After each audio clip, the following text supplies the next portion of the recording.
Hey, what it do, sports world? It's me again.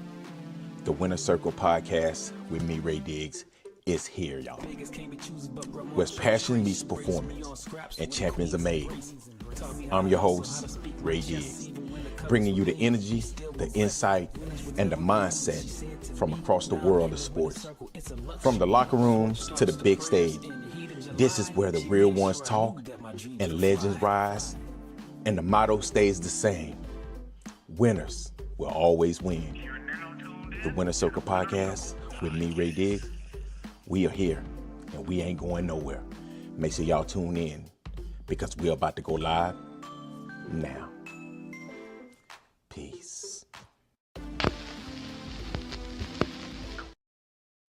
Hey, what it do, sports world, and welcome to the Winner Circle podcast with me, Ray Diggs, man. I got a great segment for you all, man.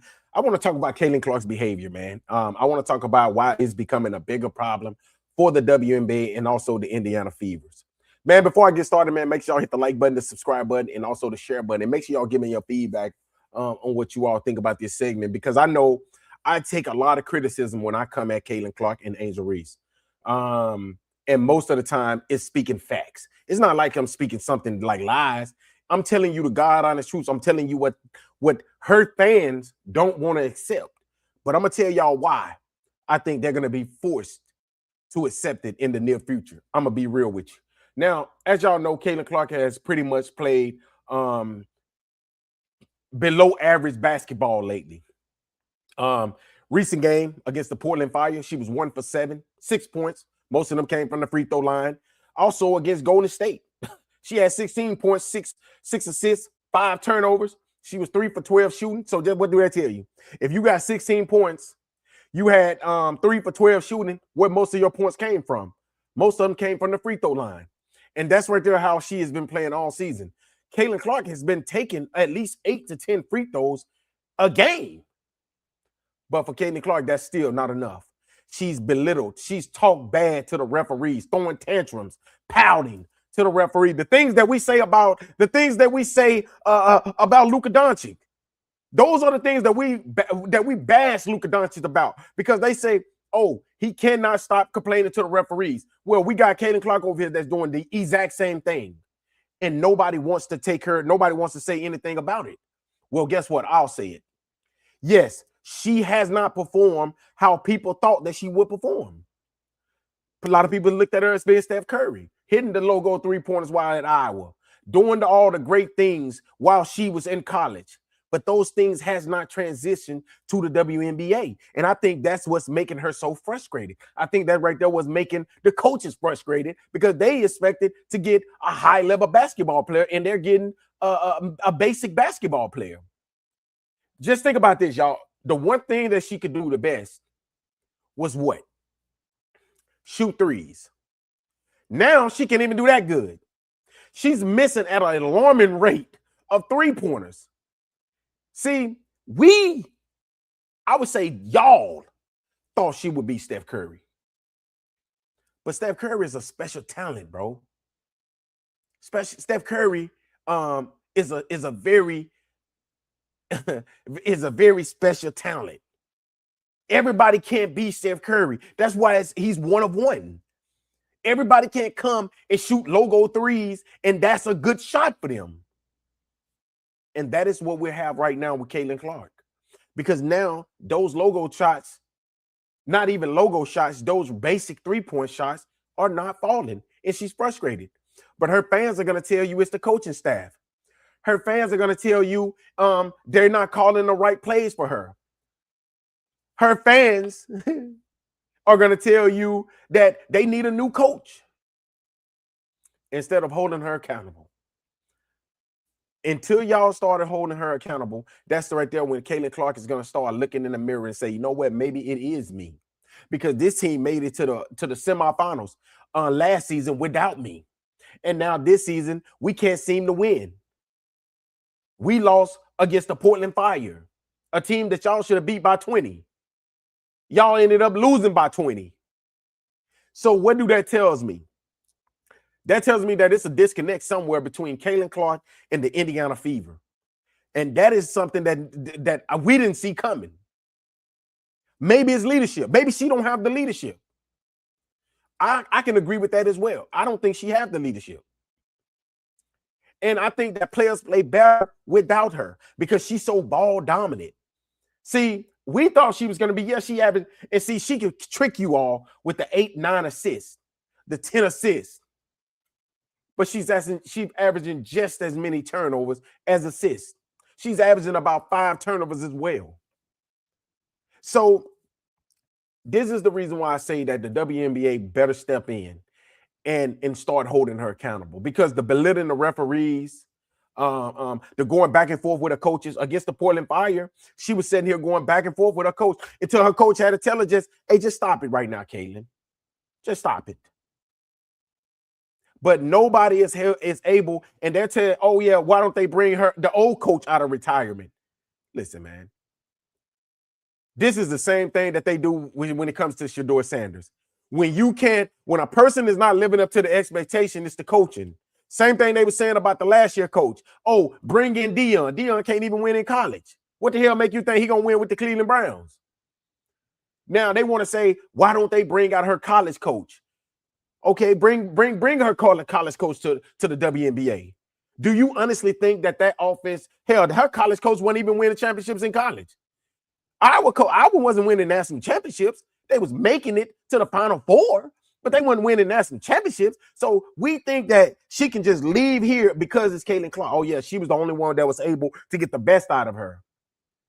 Or maybe she was the only one that just allowed her to do what the hell she wanted to do, which was just run around, shoot threes, take bad shots, and you know, and they had a pretty good team around them, man. She had a pretty good team around her. Not saying she don't have the same good team around her right now, but it worked in college, but it might not work in the WNBA. Just because she bring in her college coach, that doesn't mean that it's going to change something. That doesn't mean that she's going to win games.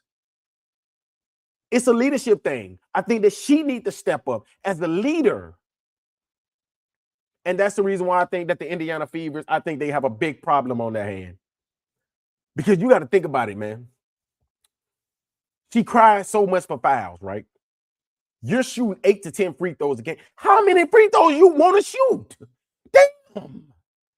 Like, you want to shoot 15, 20 free throws a game. And every time she touches the ball, she swears that somebody is fouling her. Listen, do you know how much a point guard gets fouled? Because he has the ball in his hand so much. And you're sitting here mad because in the turnovers, that's what it is. I think the frustration with the coaching staff is the turnovers and the bad efficient plays. I think that she's not an efficient player. I think that, you know, when they go on a run and when she's out of the game, they bring her back in the game, and then she just automatically just bring the air out of the club. Like I said, they made it to the championship without her. Like I said, they made it to the championship without her. Honestly. I mean, and they put up a fight against the Las Vegas Aces.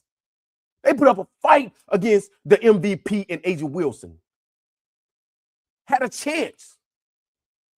But now you bring back your best player, so-called best player at least. And what happened? Now, this team right here is in an identity crisis. But her fans is on that Indiana page. They go to the Indiana Fever fan page. All you got on there is a bunch of people that's making nothing but absolutely excuses for her. Oh, it's the coaching staff. Oh my God, yes, this the referees. The referees don't call enough fouls for her. Oh my gosh, yes, I think that they need to do this. Man, after a while, y'all gonna run out of excuses. And y'all gonna see that she's just an average player. See, we thought she was a superstar. Yes, I mean, for people like me, I've been watching the WNBA. I was watching the NBA back when Rebecca Lobo was playing. I was watching the WNBA when the Houston Comets was winning the back-to-back WNBA championships. Okay, with Cheryl Swoops and Tina Thompson. Okay, that's how long I've been watching the WNBA. See what I'm saying? So I've been watching it for a while. See, y'all just started watching it because y'all say, oh, well, we started watching it when she came. Well, that's your problem. Well, that means you missed some hell of a basketball. You missed the days where the New York Liberty was running things, man. So that's your fault.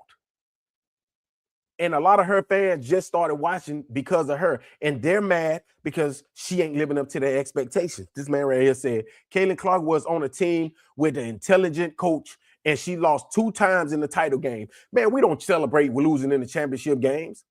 We don't celebrate losing in a championship game. You see what I'm saying? She made it to the championship and lost. We don't celebrate that. We celebrate winning. See, and that's right there the problem with her. That's people like this right here. I'm gonna put this comment up there. This right here is the reason why she's like she is right there. Because comments like this right here, they celebrate her for making it to a title game.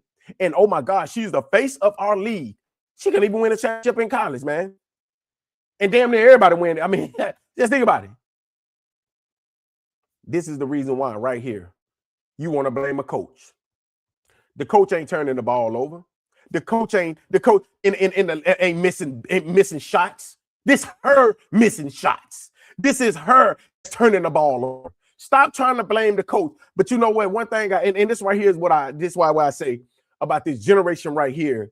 It's like you cannot hold them accountable. But we was able to hold LeBron James accountable. LeBron James was able to be held accountable. Okay, we held him accountable. But see, we can't hold her accountable. We got to blame the coaches and everything. Hey, this LeBron made it to the NBA Finals at 22 years old and gets swept by a team that won championships. The San Antonio Spurs and Tony Parker, Manu Ginobili, Tim Duncan, and people say that, man, LeBron, oh man, you know, and he baited with some bombs. All I'm saying is this: I don't want to bash her. I think she can be a hell of a player. But I think that first thing is going to start with leadership. Oh, yeah, my bad, bro. I appreciate it. Yeah. You're right. We are saying the same thing. I said it when I said, after I read it, I kind of, I thought about it when I read that comment.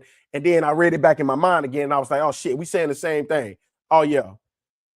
Yeah, you know what I'm saying? Yeah, but we did say that we are saying that. And you're right. No one cares who lost the World Series. We know the Dodgers won. But see, nobody is gonna remember who, guess what? Whoever won the NBA championship. Think about it last year. Who lost the NBA championship last year? I can't remember who. I know OKC won it. You see what I'm saying? Nobody remembers who lost the championships. And guess what? This year in the NBA championship, nobody's going to remember. I know that the Aces won. Damn, I don't even remember who they played against. You see what I'm saying? And the only reason why we remember who lost the college football championship is because it's fresh on our mind right now. The only reason why we remember who lost the Super Bowl is because it's fresh on our mind right now. You see what I'm saying? And I'm a Pats fan. And that's the only reason why I remember it. So what I'm saying is, I think that it don't have nothing to do with coaching. And I've seen a lot of people on the Indiana Fever fan, they said that they feel like that she should be traded. I think that would be the worst thing that can happen to her. And the one team that they put up there, let me tell y'all, the one team that they said they think that she should be traded to, that is the front runner, that's what they say, that is a front runner, is the New York Liberty. Think about this, y'all. Do I think she'll be big in New York? I think she'll be gigantic in New York. But I'm going to tell you like this right here. The New York media is something different. The New York media will destroy you. I'm going to tell you how bad the New York media is. Y'all remember probably like 2 months ago how bad the New York media bashed Mikal Bridges. Bro, when I tell y'all they bashed this man, I felt so bad because I'm a Mikal Bridges fan.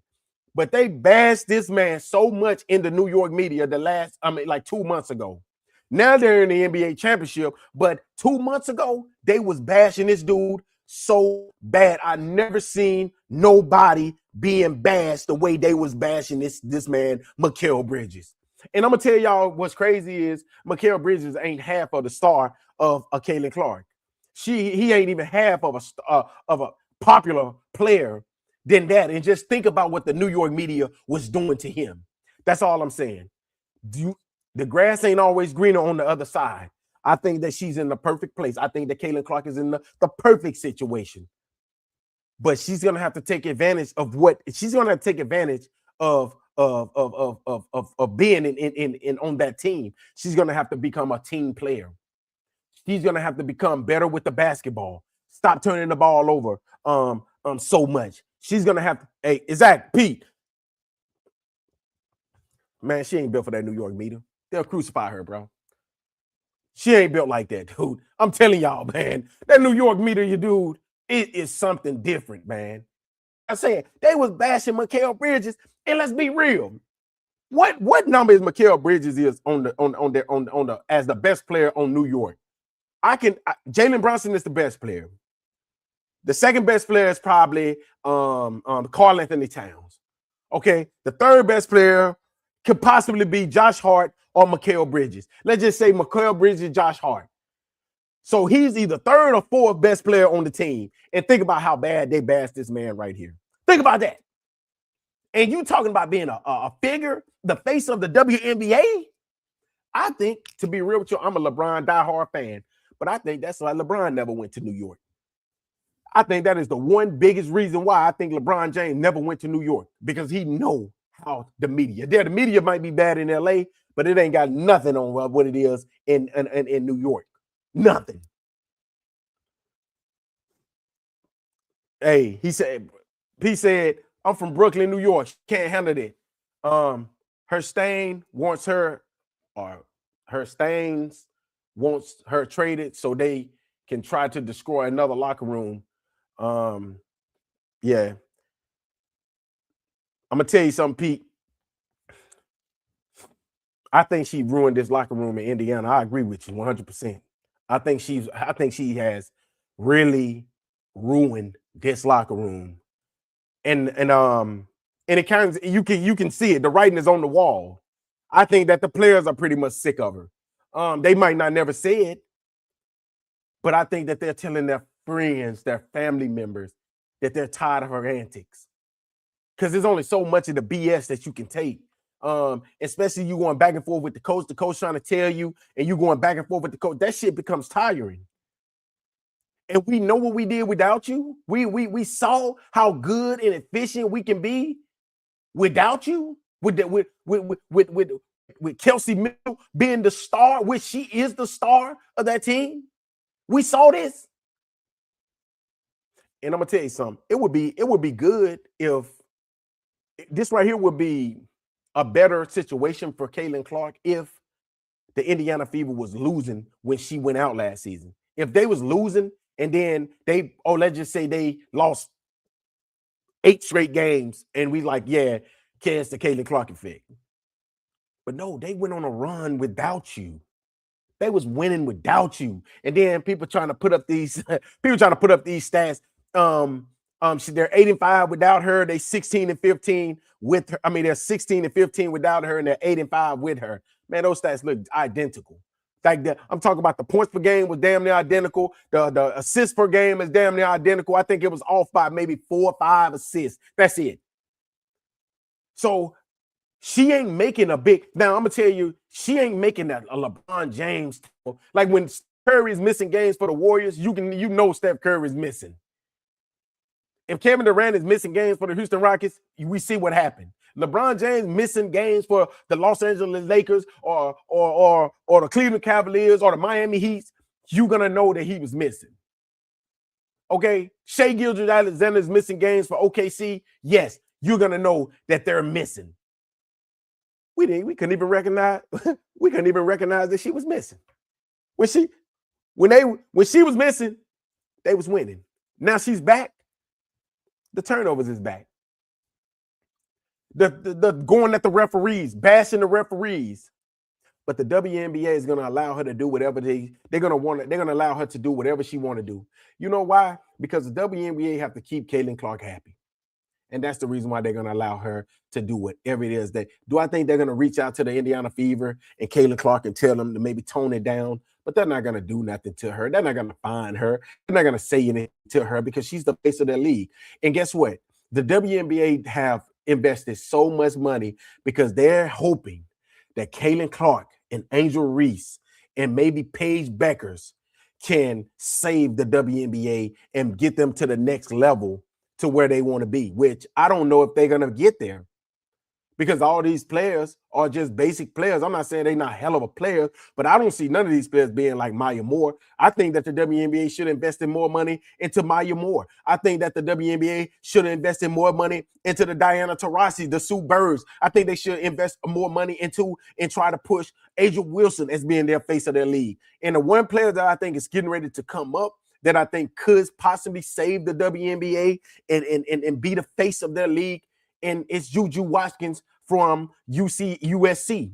But we got to see how she comes back from her torn ACL. If she can come back and be that player, like I know she can be that superstar, and the WNBA maybe can be on a, they can be on a path to be to the next level of where they want to be, maybe catching up. I mean, I don't think they ever catch the NBA, but I think they can possibly get to that point where they max player is $10 million. But I'm gonna tell you right now, it's not looking good for the WNBA. They invested a lot of money into these young ladies, and I don't think it's living up to their expectations. I don't think that you got a clear-cut, really good team right now in the WNBA. Besides the Las Vegas Aces, they are probably the best team. I did not expect I did not expect the Minnesota Lynx to be this good without their star player, but they are really a good team. So those are really the only two teams I think that can win the WNBA championship. Maybe Atlanta, if they can get Angel Reese to performing like they want her to, which she's like the same player as well, but the WNBA right now is in a crisis. They're in trouble because they're looking like, damn, we invested all this money in our investment. Our number one investment is out here performing and acting like this on the court. So I don't know. But y'all let me know what y'all think, man. I'm sorry to go on and on, man. But thank y'all again for listening to the Winner Circle podcast with me, Ray Diggs. Hey, Pete, I appreciate you as well, bro. Thank you for the feedback. It was a good conversation, man. I apologize because I thought you were trying to say Caitlin Clark, is making excuses like the rest of her fans. But you wasn't doing that. You was pretty much speaking the same thing that I'm saying. I just feel like she need to be held accountable. And if she and her fans don't want to do it, they do not want to hold her accountable. Hey, I thank you again, man, for the engagement. Until next time, man, y'all have a great Monday. I'll be coming back as well. I'll be coming back talking about the NBA finals and who I think is going to win the NBA finals between the San Antonio Spurs and the New York Knicks, man. That's going to be the last podcast of the day. So make sure y'all tune in. Until next time, y'all. Peace. Mr. Diggs, we're on in 5. Vegas can't be choosers, but grandma chose Trace. She raised me on scraps.